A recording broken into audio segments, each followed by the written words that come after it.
Hi, I am Doopy and welcome to my channel Doopy Rants. Before I start I want to say a couple of my favorite dad jokes. What did the blanket say when it fell off the bed? Oh sheet. Haha, do you like that one? Here is another. Why was the broom late to class? It overswept. Haha. Anyway, in this video I am going to be ranting about gun control. I promise I won't go down the rabbit hole on this. Before I get into this I want to say I'm not Democrat or Republican, but I will let you decide which way I am leaning to. I am sure Democrats didn't mind this guy for defending himself. I'm also sure Republicans don't mind suspected terrorists not allowed to buy guns either. Apparently gun control been around since the colonial times. Clayton E. Cramer wrote a book called Armed America which gives further detail of how Indians, Catholics, indentured servants and slaves were more restricted or not at all allowed to carry guns, such as the Disarming Baptist Act of 1689.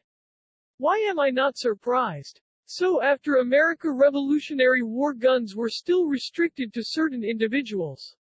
Some of those laws were slave codes and black codes. For example, a state law in Georgia passed in 1833 reads, "All of that is some fucked up shit." Clearly gun control started off racist as fuck. Harry Shenewolf wrote an article on RevolutionaryWarJournal.com. I will place the link below. Yeah, I can totally see how guns would be expensive in those days. They didn't have a Smith & Wesson mass producing them like they do today. According to the article, like today, the interest of guns were divided. For example, in Dodge City, Kansas had a strictly prohibited sign of carrying firearms. This picture was in 1879. Yeah, so those Western movies like Magnificent Seven and other TV shows clearly exaggerated that. Your choice. Let Red go.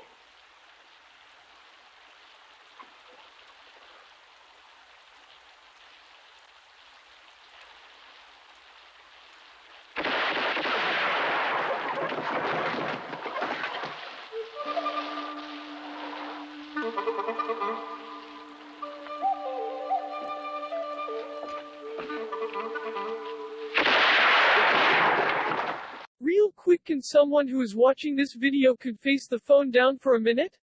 Sorry, I gotta tell this fucked up story since it is used during gun control debates. I'm gonna to make this as short as I possibly can. You can see a video below further explaining what had transpired. In 1873 in Colfax, Louisiana, there was a large group of African Americans gathered at a courthouse exercising their newly given rights. Over 300 white supremacist and paramilitary mob with cannons and rifles confronted and gunned down the group, resulting over 80 African Americans murdered. About 50 were taken as prisoner, but all were killed that night. The state militia found about 100 of them, but none were charged of murder. Remember when I asked if someone could face the phone down? It's so the white supremacist and paramilitary mobs can look up and see I am talking about them. Thank you for whoever did that with their phone. So back to the story. After they were indicted and not charged with murder. However, some of the men were charged with federal crimes. Enforcement Act of 1870 and First, Second and 14th Amendment violation. Therefore it went up to the Supreme Court. The case is known as United States versus Crookshank. The Supreme Court ruled in all counts in favor of the assailants and they were all acquitted. Here is what Supreme Court at the time said about the Second Amendment. Ultimately, this decision made African Americans' lives unsafe in the South, and they couldn't buy guns for protection because of local Jim Crow laws. That decision became one of the major reasons why the Reconstruction era ended and known to be one of the worst decisions the Supreme Court has ever made. See, this was some fucked up shit that happened back then. Early to mid-1900s the political parties switched. Talk about rebranding issues. There always been state gun control, but here is the national one since then. As you can see, each national gun control law came about because some bullshit happened. So moving on from the past. Hell yes, we're going to take your AR-15, your AK-47. Now politicians saying crazy stuff like take guns away or buy back guns. I really want to know how they would do that. Buy guns above market price or below. If it's below market price, gun owners just gonna store them like John Wick. In all seriousness.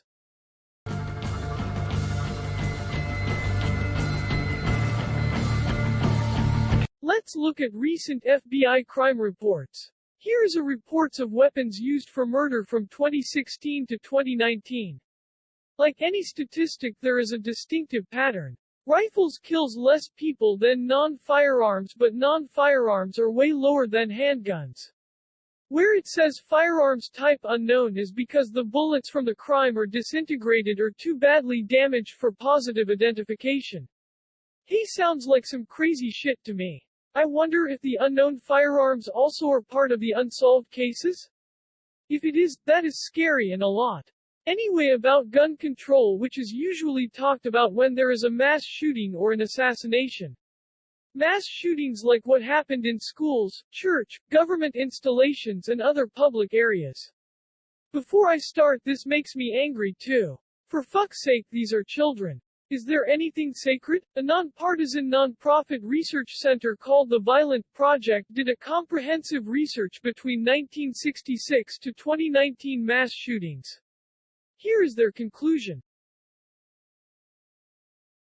There is maybe some things gun control could deflect, but mostly I don't think gun control or any similar legislation could prevent mass shootings. For example, the Red Lake shooting. Despite the fact Jeff Weiss's history didn't spark any major red flags, he ultimately killed his grandfather, who was a police officer with a police-issued handgun, then killed his grandfather's girlfriend. After that, took the police cruiser to a school and ultimately killed 4 adults and 5 high school students. Obviously, gun control laws won't prevent a police officer for having a handgun. Let's be serious. Another one is Saugus High School, where Nathaniel Burho used a ghost gun to kill 2 students and 3 others.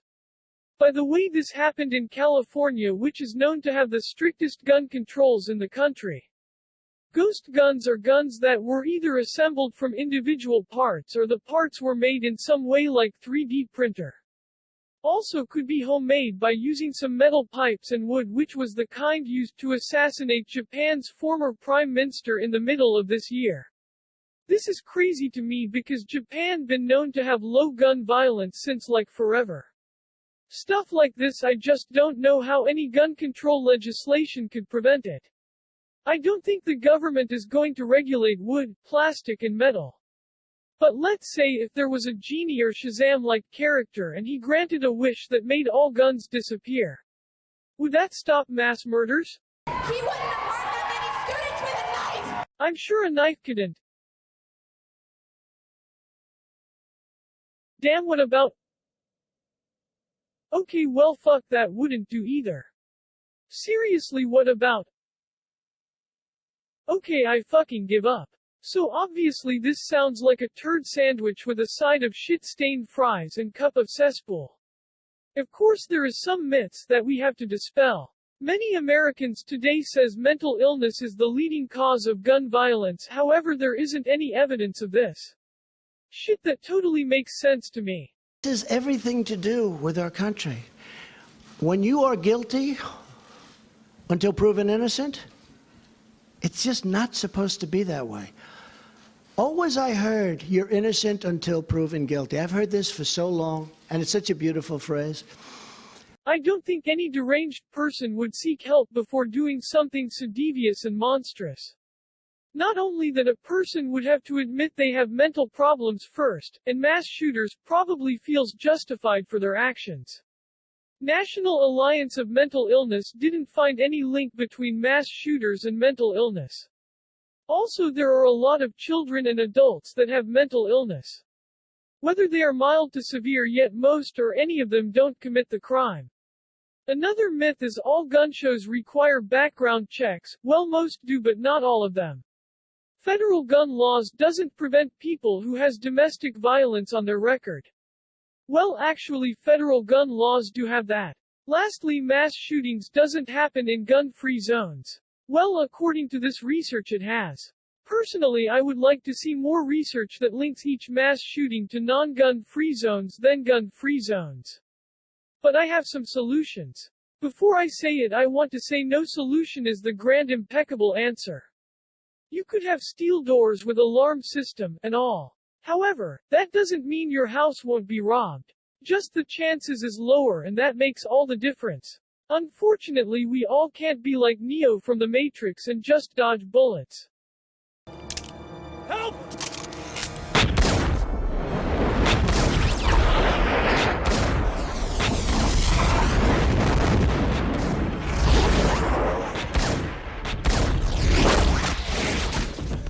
Let's first talk about school shootings and some things that I have noticed. This is why I have to point this out. Most of the shooters already told someone of their evil intentions or show some form of indication. Why it hasn't been dealt then with is beyond me. If you look at any school shooting, the shooter is not all over the campus. Most of the time their movement are limited to a couple locations before they are apprehended, killed or committed suicide. This shows that the campus needs to harden in a way that prevents the shooter from causing more harm. Maybe make a few rooms to have bullet-proof windows and walls to be safe zones. Of course not near entrances. This high school in Indiana is a good example of creating safe and defensive measures against mass shooters. Maybe kids carry a smart watch that has a silent alarm when they are in bad situations. Also can be used for tracking attendance and be perimeter-based, meaning only works inside of the school. Because school shooting are not only threats in schools. There are pedophile teachers and bullies. If those solutions don't work, maybe school use virtual reality classrooms and the students are at home or at a protected facility. Oh yeah, maybe drones equipped with bullet-proof shields and tasers. Police officers needs more training on how to de-escalate a situation so they wouldn't have to use a gun. With that being said, not act like the cops in the movie Demolition Man.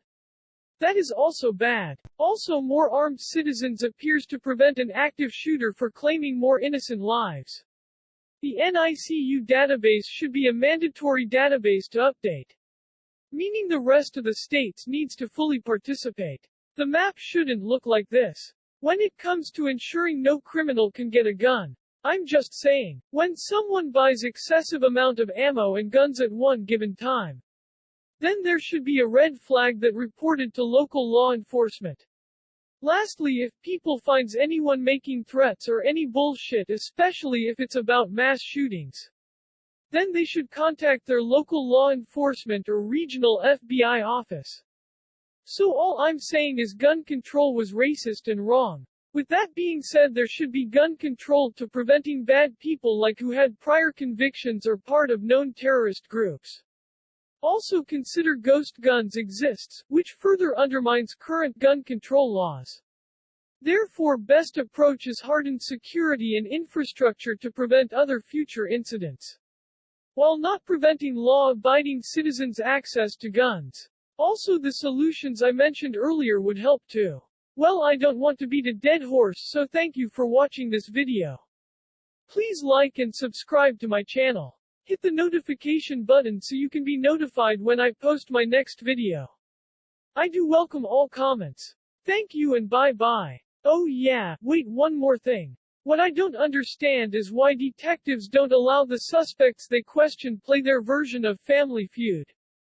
In a video game, of course. Maybe add in some questions like, we asked 100 men if you were a murderer, where would you hide a body? Or we asked 100 women what would you buy first if you stole an identity. It may be a better way to get answers to your questions without the potential suspect to feel uncomfortable and such. Okay, in all seriousness, thanks again for watching this video. Laters.